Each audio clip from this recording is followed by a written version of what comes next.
The War of Unification had entered its final stage. Han and Zhao had already fallen. In the north, organized resistance was collapsing. But Qin still faced several states that refused to submit. Wei still clung to the remnants of its territory in the Central Plains. Chu remained the greatest power in the south, and Qi watched from the east as the Qin armies drew closer. Yan was still fighting too, but after the failure of Jing Kei's assassination attempt, its position had become desperate. In 222 BC, Qin finally destroyed Yan. By then, only 3 kingdoms remained in Qin's path: Wei, Chu, and Qi. Each had once been powerful. Each had once had a chance to stop Qin. But now, their fate was no longer entirely in their own hands, and time was running out. Wei had once been one of the most powerful states of the Warring States era. In its early years, Wei had commanded a formidable army and built a hegemony that its neighbors feared. But centuries of war had changed everything. To survive, Wei had been forced to surrender territory again and again. Its lands shrank, its power weakened, while Qin only grew stronger. By 225 BC, Wei had almost nowhere left to retreat. The Qin army finally marched against the Wei capital of Daliang. But Daliang was not a city that could be taken easily. It had strong walls, a large garrison, and difficult terrain. The city stood in a low-lying region surrounded by rivers, canals, and waterways. For the defenders, the water was a natural barrier. The Qin army tried to break the city directly. It failed. Wei held its capital. For a moment, it seemed that the siege might drag on. Then Qin changed its strategy. If the walls could not be broken, the city itself could be destroyed. Qin troops diverted the waters of the Yellow River toward Daliang. The water began to rise. The land around the city turned to mud. The waterways overflowed, and slowly, the flood entered the city. Daliang was not destroyed by a great storming of its walls. It was drowned. The streets disappeared beneath the water. Buildings collapsed. Granaries were submerged. The city's defenses became harder and harder to maintain. The Wei army could not stop the flood, and it could not break the Qin army outside the city. There was nowhere left to go. In 225 BC, Daliang fell. The king of Wei surrendered. Wei was gone. One of the great powers of the early Warring States period had come to an end. Qin had not needed a massive battlefield victory. It had used the river. It had used time. And it had turned Wei's own geography against it. But the fall of Wei was only the beginning, because Qin's greatest remaining opponent was waiting in the south. If Wei was a weakened state, Chu was something else entirely. Chu was the true giant of Qin's final wars. It had vast territory, a huge population, rich resources, and one of the largest armies in the entire Warring States world. For centuries, Chu had controlled enormous territories across southern China. Qin could not simply go around it. If Qin wanted to unify China, Chu had to fall. In 224 BC, Ying Zheng summoned his generals.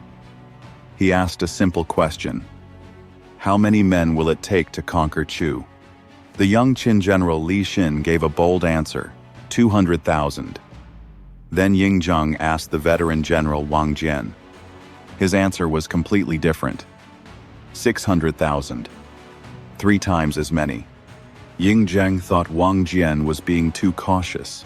Qin had already defeated several states. Its armies were advancing from victory to victory. Why would it need 600,000 men? So Ying Zheng chose Li Xin. 200,000 Qin soldiers marched south. Wang Jian left the army and returned home. It looked like a loss of confidence. But Wang Jian would soon prove something. He understood the scale of the war with Chu better than anyone. Li Xin led the Qin army deep into Chu. At first, everything seemed to be going well. The Qin forces advanced. The Chu forces withdrew. But this was exactly what the Chu army wanted. Rather than fight immediately, the Chu forces pulled back and allowed the Qin army to move deeper into their territory. The farther Qin advanced, the longer its supply lines became. Then Chu struck. Its forces launched a sudden counterattack against the extended Qin army. The Qin position collapsed. Li Xin was forced to retreat. The Chu army pursued. The Qin army suffered a devastating defeat. Qin had underestimated Chu. And now Ying Zheng had to admit something he had not wanted to hear.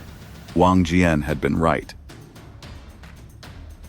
Ying Zheng went personally to Wang Jian's home and asked him to return. Wang Jian did not change his demand.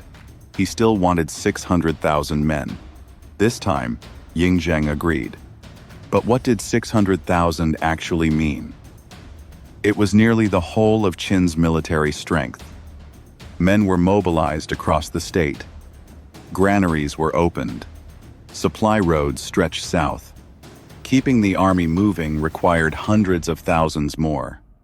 If this army failed, Qin itself would be exposed.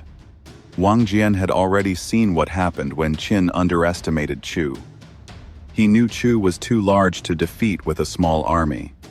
If Qin advanced too deeply with insufficient forces, its army could suffer the same fate as Li Xin's. That was why Wang Jian demanded overwhelming force. And Ying Zheng was placing the final stage of his unification project in the hands of a single old general. But before leaving for Chu, Wang Jian did something strange. He repeatedly asked Ying Zheng for rewards. Land, houses, estates. The king was surprised. "General, you are about to lead an army to war. Why worry about wealth?" Wang Jian's answer was simple. He said that even if he won great victories, he might never receive a noble title. Better to ask for land and houses now, so his family would have something to inherit. The requests sounded almost greedy, but they carried another message. Perhaps what he really wanted was for Ying Zheng to believe that he intended to return home. For a king sending a general into battle with hundreds of thousands of soldiers, that reassurance mattered. Wang Jian was not only preparing for Chu, he was also making sure Ying Zheng would continue to trust him. But was Wang Jian truly greedy? Or was he saying exactly what the king needed to hear? 600,000 Qin soldiers marched south. It was one of the largest military operations of the entire Unification War. Chu also mobilized a huge army. The exact number is uncertain, but both sides were preparing for a massive confrontation. And then Wang Jian did something unexpected. He stopped. The Qin army built fortified camps and waited. The Chu army repeatedly challenged them, wanting Qin to come out and fight. Wang Jian refused. One day passed, then another, then another. The Qin army stayed inside its defenses. To the Chu soldiers, it may have looked as if Qin was afraid, but Wang Jian was waiting. Qin had brought 600,000 men into Chu, and yet Wang Jian refused to use them. Instead, he gave his army time to rest, to recover, to prepare. Behind fortified positions, Qin could wait. The standoff continued. Neither side launched the battle everyone had expected. Then, after a long wait, the situation changed. The Chu army began to move east.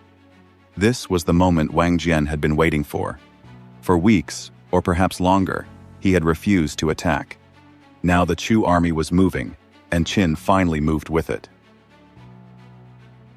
As the Chu army withdrew, the Qin army followed. Then Wang Jian attacked. This time, the Qin army was different. It was enormous. It was prepared. And it had been waiting for this moment. The Chu forces were hit with overwhelming force. Their lines broke. Qin pursued the retreating army. The main Chu force was shattered. Its ability to resist Qin was effectively destroyed. The Qin army continued deeper into Chu territory. In 223 BC, the king of Chu was captured. Chu was gone. The most powerful remaining kingdom had fallen. But the unification was not yet complete.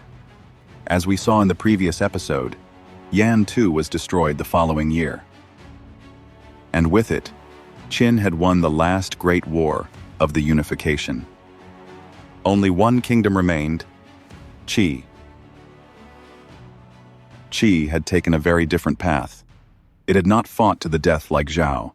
It had not faced Qin in a final great war like Chu. Instead, Qi had watched. For decades, Qin had worked to keep Qi isolated from the other states. The strategy was simple. Befriend the distant, attack the near. Qi was far to the east. For much of this period, it did not share a direct border with Qin, so Qin could afford to be patient. It maintained friendly relations with Qi. Gifts were exchanged. Diplomatic promises were made. And according to later historical accounts, the powerful Qi minister Ho Sheng was influenced by Qin's wealth. He repeatedly advised King Jian of Qi, "Do not send troops. Do not help your neighbors. Do not make an enemy of Qin." King Jian listened. He believed that if Qi remained peaceful and did not interfere with Qin's wars, Qin would leave Qi alone. After all, Qin had spent decades fighting other states, yet it had never launched a major campaign against Qi. That, of course, was not friendship. It was strategy. Qin did not need to attack Qi, not yet. As long as Qi stayed out of the war, Qin could defeat the other states one by one. And Qi, trusting the promises, did nothing. So when Han fell, Qi did not move. Then Zhao.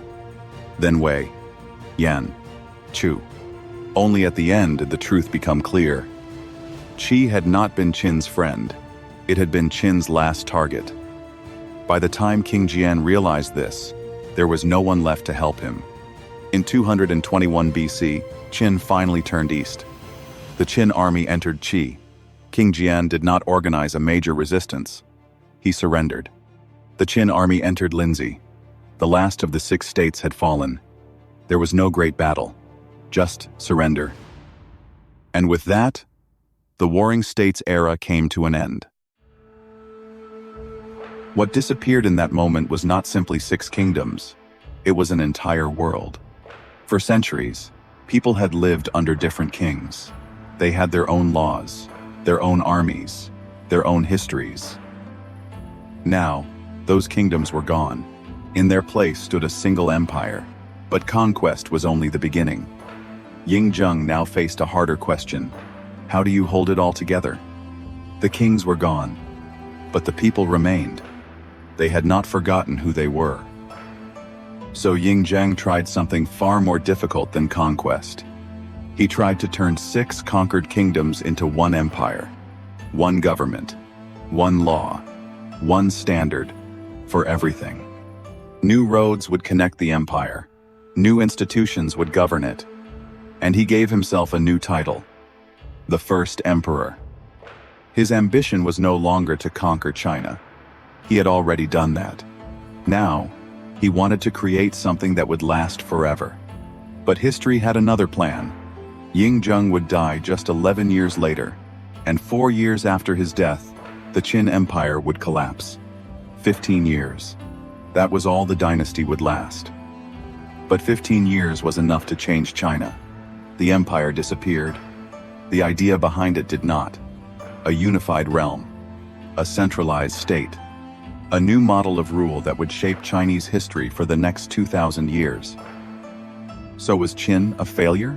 Or was 15 years enough to change China forever? Our final episode will explore the death of the first emperor, the fall of Qin, and how they shaped the China of today.